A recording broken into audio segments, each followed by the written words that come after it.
Partition 1947 देश का जब हुआ विभाजन 1947 में उससे संबंधित है। 1947 में जब अंग्रेजों को लगा ब्रिटिश गवर्नमेंट को कि हम इंडिया में कुछ भी नहीं संभाल पाएंगे और हो सकता है कि शायद हम इंडिपेंडेंस उतनी जिम्मेदारी से ना कर पाएं, तो अंग्रेज बहुत जल्दबाजी में यहाँ से भागे और उन्होंने इसी चक्कर में देश का वो हाल कर दिया जिसके नतीजे हम आज भी देखते हैं। तो इसके लिए रिस्पॉन्सिबल सबसे पहले ब्रिटिश गवर्नमेंट है, दूसरे नंबर पे मुस्लिम लीग जिसके लीडर थे मोहम्मद अली जिन्ना। उनकी मांग थी कि भैया हमें मुस्लिम मेजॉरिटीज़ के लिए या फिर यानी कि मुसलमानों के लिए एक अलग देश चाहिए जिसे पाकिस्तान का नाम दिया जाएगा। उसी को टू नेशन थ्योरी यानी कि दो देशों की अवधारणा कही गई।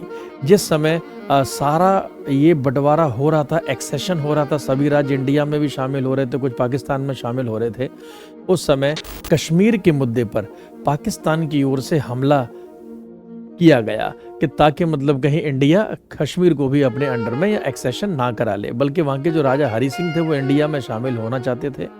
और इसी मुद्दे को लेकर हमारे देश के पहले प्रधानमंत्री नेहरू जी सीधे यूएनओ चले गए और यूएनओ ने कहा कि सीज फायर यानी कि जो जहां है वहीं रुक जाए। आज उस लाइन को हम एलओसी के नाम से जानते हैं।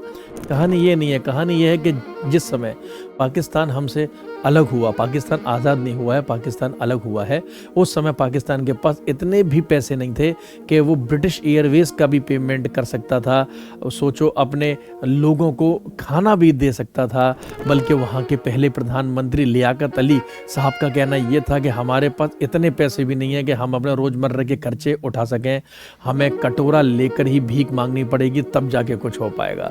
तब जाकर महात्मा गांधी जी इंडिया में अनशन पर बैठे। उन्होंने कहा कि पाकिस्तान को 55 करोड़ रुपीस, 55 करोड़ रुपीस, मतलब कांग्रेस को उस समय की जो भारत सरकार थी जवाहरलाल नेहरू और वल्लभ भाई पटेल जी को देने चाहिए। तब जाकर वो कहीं गांधी जी का देहांत ना हो जाए, इसको ध्यान में रखते हुए उस समय की सरकार सहमत हुई और 55 करोड़ रुपए हमने पाकिस्तान को दिए। पाकिस्तान के ऊपर तब जाके कहीं तरपाल आई, तब जाके कहीं सहारा आया। इनकी आप सोचो रोटी की हैसियत नहीं है, हम मतलब इनको हम ही ने बनाया है और ये हम ही को मिटाने की बात करते हैं।